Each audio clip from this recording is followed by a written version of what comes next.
Today we'll talk about collecting Airfix bag kits. Why I bring up this specific subject? Because this hobby doesn't take up a lot of space. As you can see, down here we have the older Airfix box art, and it moves up to this type box art to the newer box art. So these are probably the first issues of these kits, which were all basically line drawings. Then later on they started bringing artists like the Vauxhall Viva, and then you go up to the more modern ones. And all these kits are probably pre-1960, pre-70s, so the 50s and 60s. And you can see it's all range from aircraft, armor,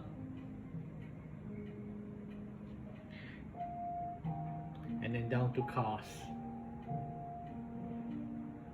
This is just a sampling of what I have in my collection. Thank you.